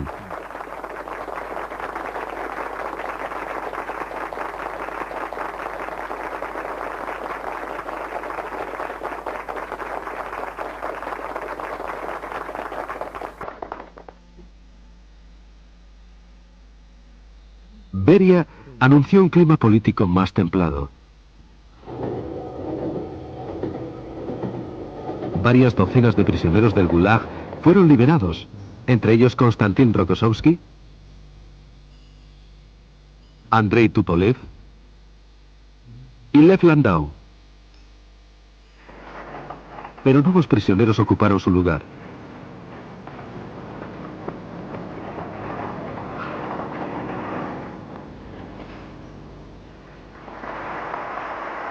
Entre las últimas víctimas de Stalin estaba su reciente favorito, el jefe del Komsomol, Alexander Kosarev. Para la juventud soviética, no existe nada más valioso que nuestro gran partido comunista bolchevique y nuestro querido camarada Stalin.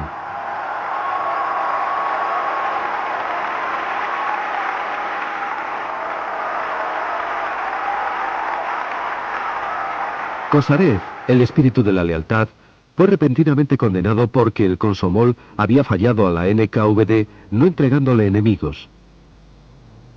En noviembre de 1938, Beria en persona fue a arrestarle a su casa. 3 meses más tarde, Kosarev fue ejecutado. Entre las víctimas de Beria se incluyeron el director de teatro Vsevolod Meyerhold, acusado de apoyar a Trotsky y de espionaje a favor de 4 naciones. Nunca volvió de la prisión.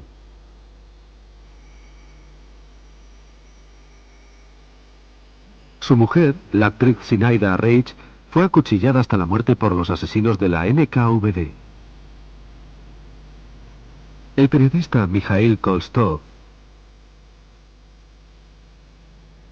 y el escritor Isaac Babel fueron acusados de actividades antisoviéticas y protrotskistas y fueron fusilados. Antes de su ejecución, la NKVD los había interrogado intentando obtener pruebas que incriminaran a otros intelectuales. Al escritor Boris Pasternak,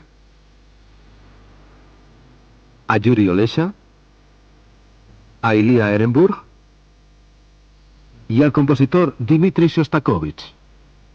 La policía secreta preparó otro juicio para la galería.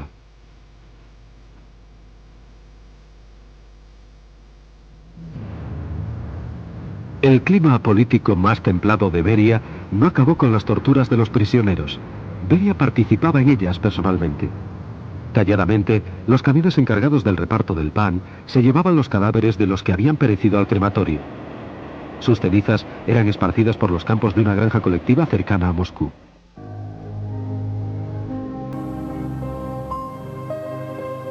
En 1940, Beria supervisó personalmente la operación para asesinar a Trotsky, el enemigo más odiado de Stalin.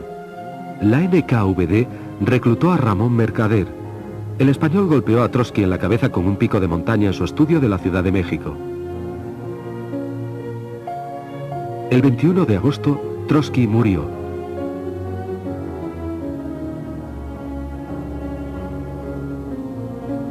Después de que Mercader hubiera cumplido 20 años de prisión en una cárcel de México, le fue otorgada la Estrella de Oro de Héroe de la Unión Soviética.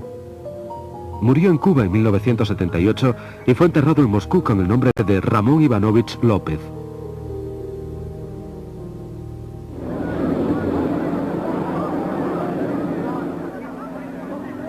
En agosto de 1940, la NKVD comenzó a purgar a los estados bálticos recientemente anexionados, Estonia, Letonia y Lituania. En octubre, todos los sospechosos de albergar sentimientos antisoviéticos fueron exiliados. Otros más le siguieron en 1941 y de nuevo otra vez en 1944. En total, más de 700.000 personas.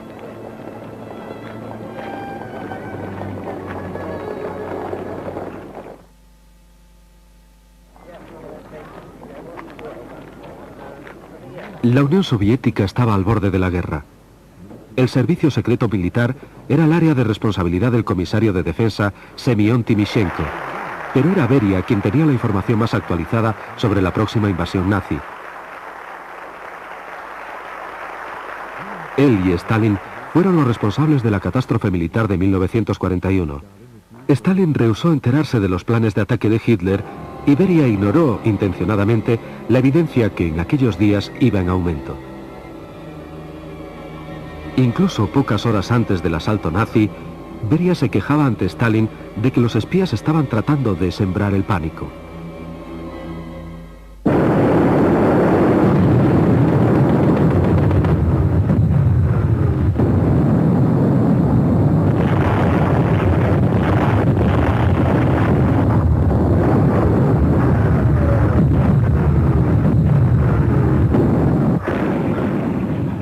La guerra trajo consigo más trabajo para la NKVD, pero ello no cambió sus métodos. Inmediatamente después del comienzo de la guerra, los trenes empezaron a transportar prisioneros al Gulag. Sus delitos eran diferentes esta vez: crear pánico mediante rumores, no haber entregado receptores de radio ni sus piezas, etc.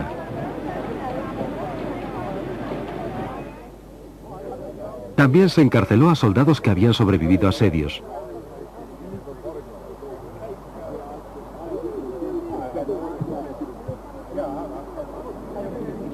Civiles de territorios ocupados y a los que habían sido prisioneros de guerra de los alemanes.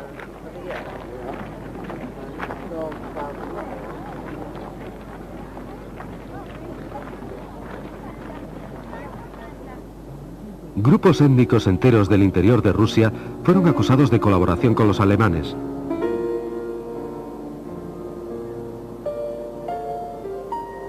Rusos de procedencia alemana, calmucos, chechenos y otros fueron realojados en las estepas de Siberia, Kazajstán y en el lejano norte.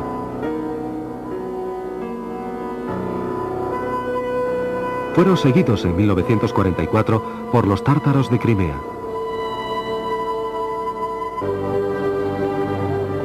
Justo en la retaguardia, la NKVD creó pelotones de fusilamiento, el Smersh, con autoridad ilimitada para ejecutar a los traidores, desertores y a cualquiera que retrocediera ante el enemigo.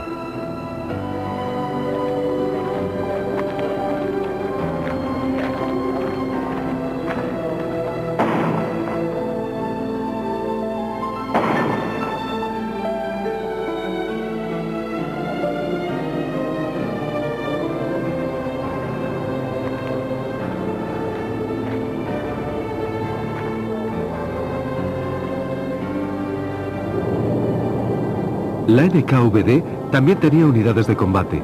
Batallones de sabotaje operaban detrás de las líneas enemigas.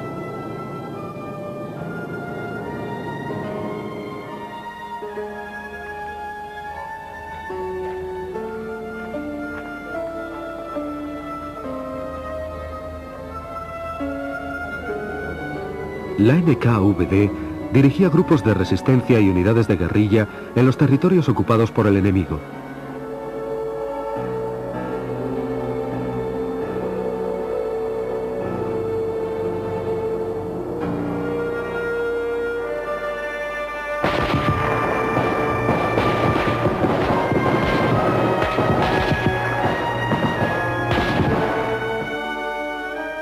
En 1943, los alemanes descubrieron una tumba colectiva de oficiales polacos en el bosque de Katyn, cerca de la ciudad de Smolensk. Se responsabilizó a la NKVD. Después de que Smolensk fuera liberada, Beria creó una comisión de investigación que debía determinar que los polacos habían sido ejecutados por los alemanes, aunque para ello tuviera que ocultar las pruebas en contra.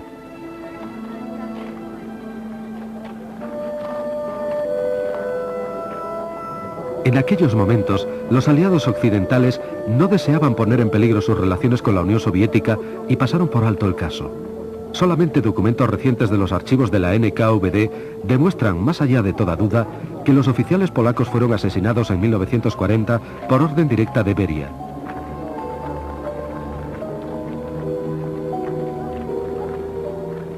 También ordenó ejecuciones de prisioneros polacos en los campos de concentración cercanos a Kalinin y Kharkov. Un total de más de 22.000 oficiales polacos murieron. Cuando la guerra se acercaba a su final, había más de 2 millones de prisioneros de guerra alemanes en Rusia.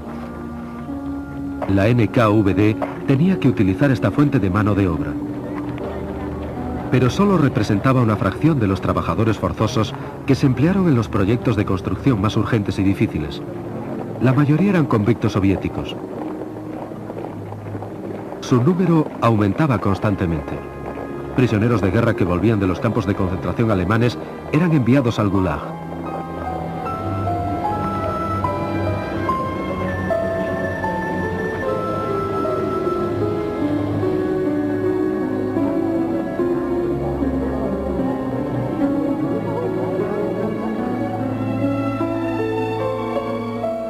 Stalin dirigía a Beria y a sus oficiales. A Beria se le concedió las órdenes de Lenin y de la Bandera Roja. Por el realojamiento de las naciones del Cáucaso y de Crimea, recibió la mayor recompensa de un jefe militar, la Orden de Suvorov. También fue nombrado héroe del trabajo socialista.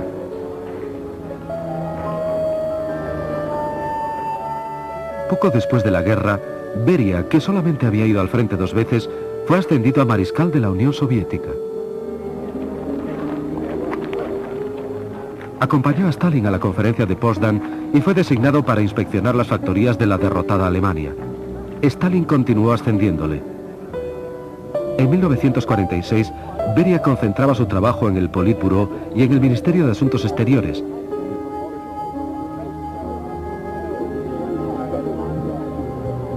Al mismo tiempo, encabezaba el Ministerio de la Seguridad del Estado. Se le encomendó supervisar la investigación nuclear.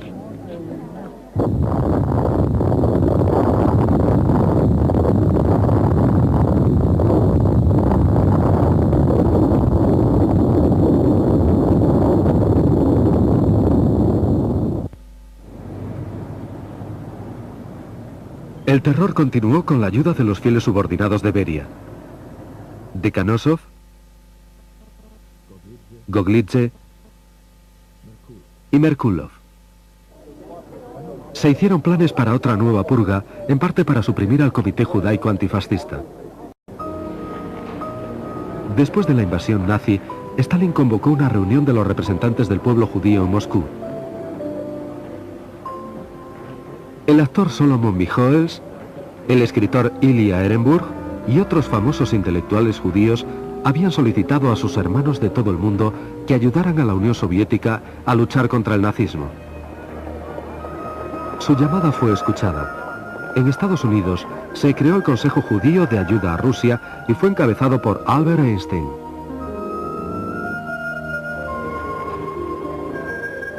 Después de la guerra el comité ya no era necesario.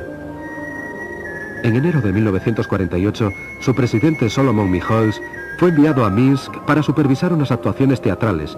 Iba acompañado por un experto en arte de la NKVD.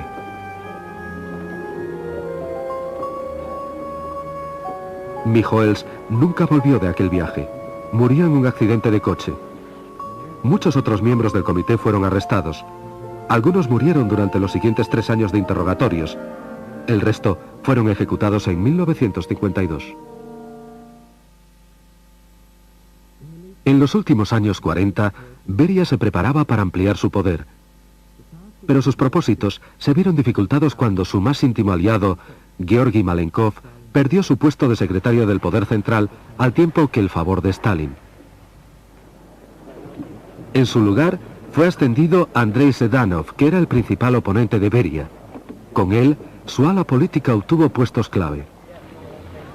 Pero en 1948, Sedanov murió súbitamente y Malenkov volvió a su antiguo puesto. Juntos, Beria y Malenkov podían controlar a todos los miembros del partido y de esta manera dominar el país entero. Solamente Stalin tenía un poder mayor aún. Pero el 1 de marzo de 1953 sufrió un ataque al corazón y murió poco después en su dacha.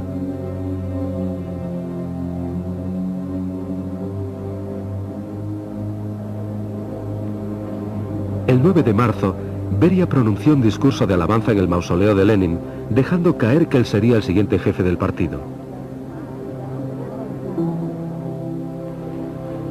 Beria intentó consolidar su poder. Nombró a Malenkov presidente del Consejo de Ministros.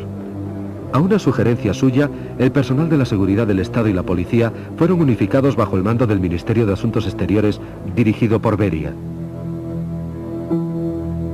Beria planeaba eliminar a sus rivales de élite del partido: Molotov, Voroshilov, Kaganovich, Mikoyan, Bulganin y Khrushchev, y secretamente puso a sus hombres en alerta.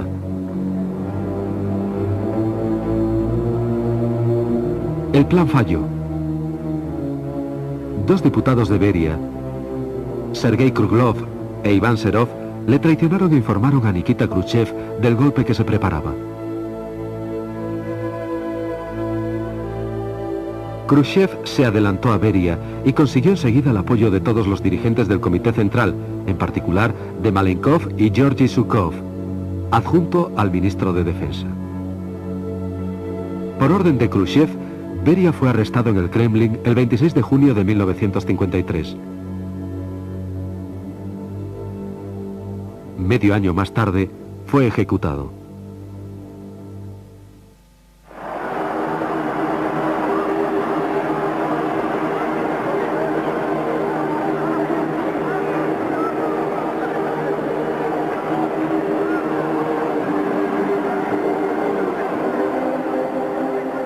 A los 3 meses, Khrushchev nombró a Iván Serov primer presidente de una nueva institución que llegaría a alcanzar renombre mundial: